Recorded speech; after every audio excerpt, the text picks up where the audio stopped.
Over the last few episodes, you've met every part of the machine one at a time. The growth of stocks, the ballast of bonds and cash, the small amber slice of real assets. On their own, each one is just a part on the workbench. Today we bolt them together into one working machine, a portfolio. And here's the part nobody selling you something wants you to hear. The finished machine is boring. It's one plain recipe, 3 generic ingredients, set up once and mostly left alone. But that boring little machine quietly beats most of the highly paid professionals who spend all day trying to be clever. Let me show you exactly how the pieces snap together. Quick word on what portfolio even means, because the word sounds fancier than the thing. A portfolio is just the full collection of everything you own to invest, all your parts, bolted onto one machine. That's it. So here's the plan for the next few minutes, in 6 gears. 1. Asset allocation, the single biggest dial on the whole machine, and why it matters far more than which exact fund you pick. 2. The simple 3-ingredient recipe that gives you a whole diversified portfolio. 3. How to set the dial to your own timeline and your own stomach, not the headlines. 4. Automating it so willpower is never required. 5. Rebalancing, which sells high and buys low for you on autopilot. And 6. The quiet costs and the account you hold it all in. The boring details that secretly decide the outcome. Let's grab the biggest dial first. Picture your workbench. On it sit 3 fuel cans, and you already know all 3. The green can is stocks. That's growth, the engine that does the heavy lifting over decades, but it lurches up and down along the way. The blue can is bonds and cash.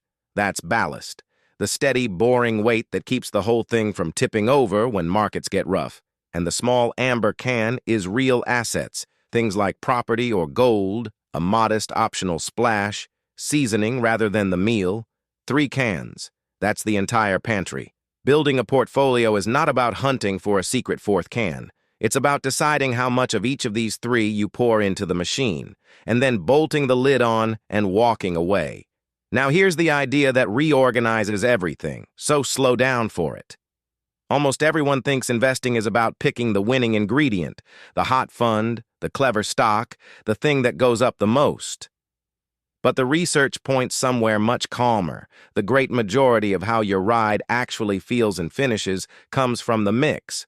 How much green versus blue versus amber you pour in, not from which specific brand of can you grabbed off the shelf. The recipe matters enormously. The label on the can barely moves the needle. That single reframe is a gift because it means you can stop chasing the perfect pick, a game you'll probably lose, and spend your energy on the one decision that actually drives the outcome. The mix. That decision has a name, and it's Gear 1. Gear 1. Asset allocation is the big dial, and it decides roughly 90% of your ride. Let me define the term, because it sounds technical and it isn't. Asset allocation just means how you split your money across the big categories, how much in stocks, how much in bonds and cash, how much in real assets. That's the mix. Picture one large dial on the front of the machine. Turn it toward the green stock can and you get a machine built for maximum long-run growth, but one that shakes hard in a storm. Turn it toward the blue bond and cash can and you get a calmer, steadier machine that grows more slowly. Where you set that dial, that single choice, shapes the overwhelming majority of how bumpy your journey feels and roughly where it ends up. Here's why this is such good news. It means the thing that matters most is also the thing that's simplest and fully in your control. You do not need to predict which company wins or which fund tops the charts this year, a puzzle that stumps the pros. You need to set one dial thoughtfully and leave it there. Most people obsess over the tiny lever, which exact fund, and completely ignore the giant dial sitting right in front of them. Flip that. Give 90% of your attention to the mix, and almost none to chasing the perfect ingredient. Set the dial first. Everything else is decoration. Gear 2. You can build a genuinely complete, world-spanning portfolio out of just 3 boring holdings. This is the recipe, and it's almost insultingly simple. Ingredient 1. Total market stocks. A single fund that owns a tiny slice of essentially every public company in your home country, all at once. Not a bet on one business, ownership of the whole domestic market in one purchase. Ingredient 2, international stocks. The same idea, but for companies in the rest of the world, so your growth engine isn't riding on a single country's fortunes. Ingredient 3, bonds. A single broad fund of loans that pays you steady interest and acts as the ballast. That's the whole recipe. Total market stocks, international stocks, bonds. 3 plain holdings, and between them you quietly own thousands of companies across the entire planet plus a big cushion of steadying loans. People are genuinely shocked that it's this stripped down because the whole industry is built to make you feel like you need 40 holdings, a subscription, and a guy. You don't. 3 broad, low-cost buckets cover almost everything a normal investor needs for decades. Notice these are generic labels, not products. Total market stocks, international stocks, bonds. The specific fund you use to fill each bucket matters far less than simply having the 3 buckets in sensible proportion. And notice what this buys you, instant diversification, which just means you're never betting the farm on one company or one country. If any single piece stumbles, the thousands of others carry on. Get the 3 ingredients in the pot. That, right there, is a real portfolio. Gear 3. Set the dial to 2 things, your timeline and your stomach, and pointedly ignore the headlines. So, how much of each ingredient? The honest answer is, it depends on you, and mostly on 2 personal questions. First, your timeline. How long until you actually need this money? The longer the runway, the more you can lean toward the green stock can because you've got years, even decades, to ride out the bumps and let growth do its work. Money you won't touch for 30 years can take a lot of shaking. Second, your stomach. How well do you actually sleep when the machine drops in value? Be brutally honest here, because a mix that looks great on paper is worthless if it scares you into yanking everything out at the bottom. The best allocation isn't the mathematically perfect one. It's the one you'll calmly stick with through a rough patch. Now, people always want a number, so here's one common rule of thumb, just an example, not a prescription. Some people hold a bond percentage roughly near their age, so a younger person leans more towards stocks and shifts steadier as they get older. Treat that as a rough starting sketch to react to, nothing more. What you should not do is set the dial by the news. The headlines are built to make you feel that this crash or this boom is different and demands action. Your allocation answers to your timeline and your temperament, not to today's scary Chiron. Set it for the person you are, then stop touching the dial. Gear 4, and this is the one that quietly does more than any clever tweak. Automate the whole thing so it runs without you. Pay the machine first, every single payday. Here's the trap almost everyone falls into. They plan to invest whatever's left over at the end of the month, but there's never anything left over. Life expands to eat every dollar it can reach, so flip the order. The moment your pay lands, a slice goes straight to the machine automatically before you can see it, spend it, or talk yourself out of it. Pay the machine first, live on the rest. You do this with 2 boring switches you set up once. Switch 1. An automatic transfer that moves a set amount out of your spending account on payday without you lifting a finger. Switch 2. An automatic instruction that invests that money into your 3 buckets when it arrives, instead of letting it pile up as idle cash. Together, they mean your portfolio gets fed on schedule forever. Whether or not you feel motivated, whether or not the news is scary, whether or not you even remember. And that last part is the real magic. Automating doesn't just save you effort. It removes you and your moods from the machine. Willpower is a terrible fuel. It runs out exactly when markets get frightening and you need it most. A standing automatic order doesn't get scared, doesn't get bored, doesn't wait for a better time. It just keeps feeding the machine while you go live your life. Set the 2 switches once, then let the boring robot outperform your best intentions. Gear 5.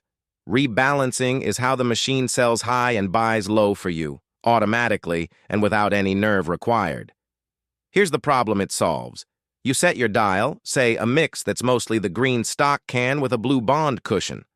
Time passes. Stocks have a great run and swell up. Now they're a much bigger share of your machine than you chose, and your careful mix has quietly drifted into something riskier than you signed up for. Or stocks fall hard, and now they're a smaller slice than intended. Either way, the machine has wandered off its setting. Rebalancing just means periodically nudging it back to your target. You trim a little off whatever grew too big and top up whatever shrank too small until the mix matches the dial again. Now look at what that actually forces you to do. To get back to target after stocks soared, you sell a bit of what went UP. To get back after stocks slumped, you buy more of what went down. That is, mechanically, selling high and buying low. The thing everyone says you should do, and almost nobody can stomach because it feels awful in the moment to trim a winner or add to a loser. Rebalancing strips the emotion out and makes it a routine chore, like changing a filter. You don't do it constantly, just on a simple schedule, maybe once a year, or whenever the mix drifts well past your target. Many automated setups will even do it for you. A calm, mechanical trim and top up on a boring schedule, quietly enforcing buy low, sell high, while you feel nothing at all. That's rebalancing. Gear 6, and it's the one that works in the dark. Two quiet things, your costs and the account you hold the machine in, decide a shocking amount of your final result. Start with costs. Every fund charges a small yearly fee and it sounds tiny, a fraction of a percent. But remember the engine of this whole series, compounding. A fee doesn't just nibble once, it compounds against you every year for decades. A fee that looks trivial can quietly siphon off a large chunk of your final pile, money that silently leaks to someone else instead of snowballing for you. So the one rule here is simple and powerful. Keep costs low. Between two funds that own basically the same thing, the cheaper one wins, almost automatically, because the fee is one of the very few things about the future you can actually control. Now the second quiet thing, where you hold the machine. The same three ingredients can sit inside an ordinary account, or inside what's generically called a tax-sheltered account, a special type of account that's designed to protect your investment growth from being taxed as heavily along the way, so more of your gains stay in the machine, compounding, instead of leaking out each year. I'm keeping this deliberately generic because the specific types, rules, and names differ enormously depending on where you live. That's a homework item for your own situation, not something I'd ever name for you here. But the principle is universal. Holding your low-cost machine inside a sensible tax-sheltered wrapper wherever you are can meaningfully lift what you actually keep. Low fees and a tax-smart home for the machine. Quiet, unglamorous, and worth more than almost any clever move you'll be tempted to make. So let's bolt the whole thing together into one recipe you could actually follow. Here it is, in order, because the order is the point. First, set the big dial, decide your asset allocation, your mix of stocks versus bonds and cash, with a small optional slice of real assets. This one choice drives most of the ride, so give it most of your thought. Second, fill the machine with the simple recipe. 3 broad, low-cost buckets. Total market stocks, international stocks, and bonds. A whole-world portfolio in 3 boring holdings. Third, tune the dial to you, your timeline and your stomach, not the headlines.